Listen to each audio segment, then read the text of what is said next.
보청기는 쓰면 바로 잘 보이는 이런 안경과 달리 적응 기간이 좀 필요합니다. 우리가 보청기를 끼는 건 청력이 떨어진 상태에서 끼는 겁니다. 청각 세포의 기능도 떨어진 상태에서 끼는 거고요. 생각해 보세요. 나와 함께 하는 사람들, 나와 같이 사는 사람들이 나와 대화를 해야 되는데 내가 못 들음으로 인해서 얼마나 더 노력을 하고 말도 크게 하고 같은 말을 여러 번 반복하고 있는지를 잘 한번 생각해 보시면 좋겠습니다. 가족들, 특히 젊은 사람들과는 점점 대화가 단절이 될 수 있습니다.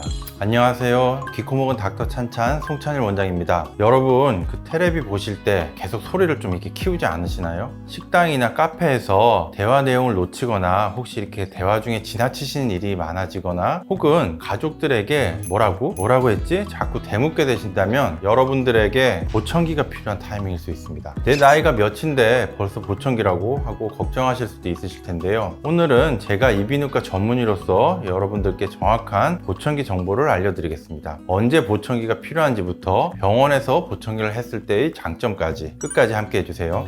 먼저 의학적 기준부터 말씀드리겠습니다. 표준 수능 청력 검사에서 역치가 40dB 이상인 경우에는 보청기를 권해드립니다. 기본적으로 25dB 이하는 정상, 그 이상은 난청으로 진단을 하게 됩니다. 그런데 제가 생각하는 더 중요한 기준이 있습니다. 바로 나와 함께 지내는 사람들이 나와의 대화를 어려워한다면 그때가 보청기를 필요로 하는 시점입니다. 특히 이제 우리 가족들이 해당이 되겠죠. 만약 이런 증상들이 있으시다면 보청기를 고려하시는 게 좋습니다. 첫째, 가족들이 TV 소리가 너무 크다고 불평을 할 때가 있습니다. 두 번째는요, 특정인의 목소리가 잘 안 들릴 수가 있습니다. 예를 들어서 남자들 목소리는 잘 들리는데 높은 톤의 여자 목소리나 아이들의 목소리가 잘 안 들린다고 하는 경우가 있어요. 세 번째는 여러 명이 다 같이 대화를 할 때 대화를 따라가기 어려운 경우가 있습니다. 마지막으로 뒤쪽에서 누군가 나를 부르는데 그 소리를 듣지 못했을 때, 이런 증상들을 나이가 들면 당연한 거지 하고 넘어가시면 안 됩니다. 난청을 방치하면 뇌의 청각 피질이 퇴화하면서 언어 인지 능력도 함께 저하되거든요. 실제로 난청이 있는데 보청기를 사용하지 않는 분들이 보청기를 사용하는 분들에 비해서 인지 기능 저하의 가능성이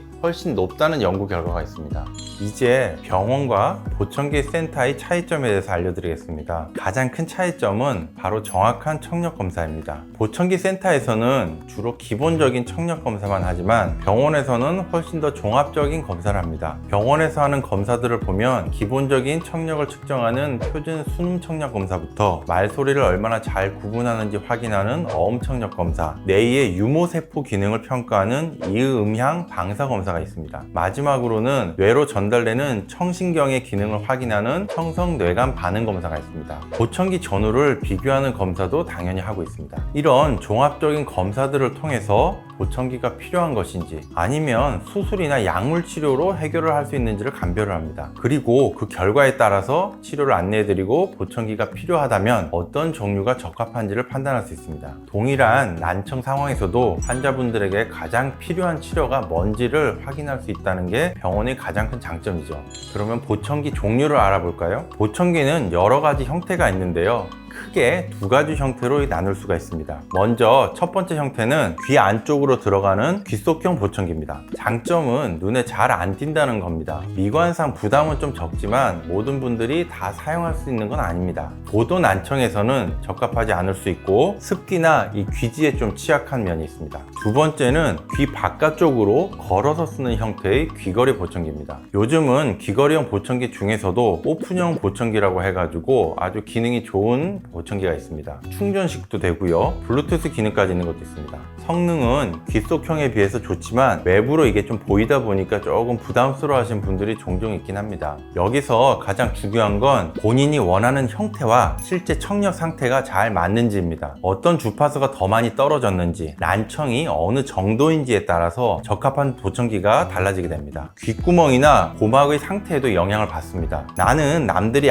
볼 때 안 보이는 보청기를 끼고 싶다 그렇게 하셔도 실제 청력은 사용이 불가능한 경우가 많습니다. 조금 더 좋은 음질의 소리를 듣는다는 궁극적인 목적에 맞게 선택하는 것이 중요하겠습니다. 보통 저는 보청기 수명이 5년 정도라고 설명을 드립니다. 물론 어떤 분들은 거의 한 10년까지도 끼시는 분들이 있습니다. 관리를 잘 하신다면 10년도 충분히 쓸 수 있습니다. 보청기는 귓구멍이라는 막혀있는 공간에 착용하는 기계예요. 웨이도가 체질적으로 좀 습한 분들, 땀이 많이 차는 분들, 귀지가 좀 많거나 귀지 자체가 젖은 귀지인 분들이 있습니다. 그런 경우에는 쉽게 고장날 수 있어서 적절한 관리가 필요하겠습니다. 관리 요령을 간단히 말씀드리자면은 매일 사용 후에 부드러운 천으로 닦아주시고요. 습기 제거제가 들어가 있는 보관함에 보관하시는 게 좋습니다. 귀지가 그 구멍을 막지 않도록 정기적으로 청소도 해주셔야 되고요. 실제적으로 가장 중요한 적응 과정을 말씀드리겠습니다. 보청기는 쓰면 바로 잘 보이는 이런 안경과 달리 적응 기간이 좀 필요합니다. 우리가 보청기를 끼는 건 청력이 떨어진 상태에서 끼는 겁니다. 청각 세포의 기능도 떨어진 상태에서 끼는 거고요. 그래서 우리 뇌가 보청기 소리에 적응할 시간이 필요합니다. 적응은 다음과 같이 단계적으로 하시는 게 좋습니다. 먼저 첫 번째 단계에서는 그냥 조용한 방에서 한번 써보세요. 적응이 좀 되시면은 집안에서 사용 시간을 점차 이제 늘려주시는 게 좋습니다. 그 다음에 약간의 소음이 있는 곳이나 외출할 때도 이제 착용을 해보세요. 외출할 때도 적응이 좀 되신다 그러면 식당이나 카페 같은 모임 장소에서 소음이 많은 곳에도 좀 착용을 해보시면 좋습니다. 최근에는 기술적으로 개선이 되고 있긴 하지만 보청기는 내가 원하는 말소리만 크게 하는 게 아니라 주변 소음을 포함해서 모든 소리를 다 크게 들리게 합니다. 정상 청력인 분들도 말소리와 소음을 사실 동시에 다 듣고 있습니다. 어느 정도의 소음이 들리는 것은 당연하다는 걸 받아들이시는 게 좀 중요하고요. 그리고 이제는 정말 중요한 이야기를 하나 해야 됩니다. 보청기는 나 자신보다는 타인, 내 주변의 사람들을 위해서 하는 치료라고 생각하셔야 됩니다. 생각해 보세요. 나와 함께 하는 사람들, 나와 같이 사는 사람들이 나와 대화를 해야 되는데 내가 못 들음으로 인해서 얼마나 더 노력을 하고 말도 크게 하고 같은 말을 여러 번 반복하고 있는지를 잘 한번 생각해 보시면 좋겠습니다. 가족들, 특히 젊은 사람들과는 점점 대화가 단절이 될 수 있습니다. 내가 좀 불편하더라도 보청기를 착용함으로써 가족들의 노력이 훨씬 줄어들 수가 있습니다. 이런 마인드를 가져주시는 것만으로도 보청기 적응이 훨씬 쉬워질 겁니다. 요즘에는 정말 다양한 보청기 기술이 나와 있습니다. 블루투스 기능으로 핸드폰과 직접 연결하여 이어폰을 사용하듯이 보청기를 통해서도 바로 전화 통화가 가능합니다. 과거에는 또 모든 소리를 다 증폭해서 잡음이 좀 많았지만 최근에는 외부의 소음은 조금 억제를 시키고 사람들의 목소리를 더 뚜렷하게 강조해주는 프로그램도 포함이 됩니다. 또 충전식 배터리를 적용해서 배터리를 계속 바꿔주지 않아도 충전만으로도 간단하게 사용할 수 있는 기계도 많습니다. 난청이 있으면서 이명이 동반된 분들도 많죠. 보청기에 이명을 억제하는 기술들도 같이 적용이 되고 있습니다. 좀 전에 말씀드린 것 같이 요즘에는 보청기들이 옛날과 달리 많이 편리해지고 있습니다. 그러니 보청기에 대해서 너무 거부감을 가지시거나 두려워하지 마시고요. 난청이 의심이 된다면 꼭 병원에 방문을 하셔서 확인을 해보시는 게 좋겠습니다. 다시 한번 말씀드리지만 보청기는 나를 위한 치료가 아니라 내 가족과 내 주변 사람들을 위한 치료가 되겠습니다. 그러니 검사를 해보고 보청기가 필요하다라고 하면은 좀 더 적극적으로 꼭 고려해 보시기 바랍니다.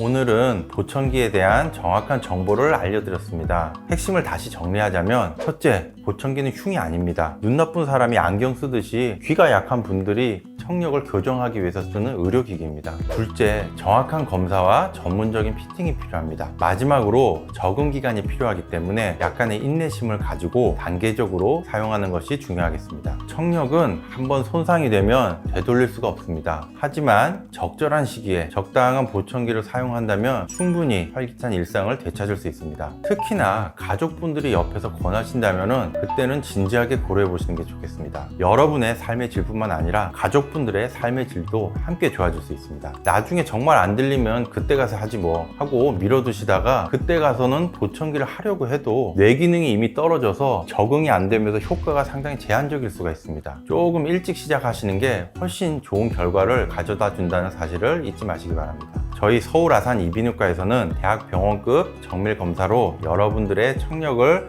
정확하게 진단하고 보청기뿐만 아니라 개개인의 상태에 맞는 최적의 난청 치료를 추천해 드리겠습니다. 이 아름다운 세상의 소리를 자유롭게 또 마음껏 즐기시길 바라면서 오늘의 영상이 도움이 되셨다면 좋아요와 구독 꼭 눌러주시고 궁금한 점이 있으시면 댓글로 남겨주십시오. 다음에도 유익한 정보로 찾아뵙겠습니다. 감사합니다.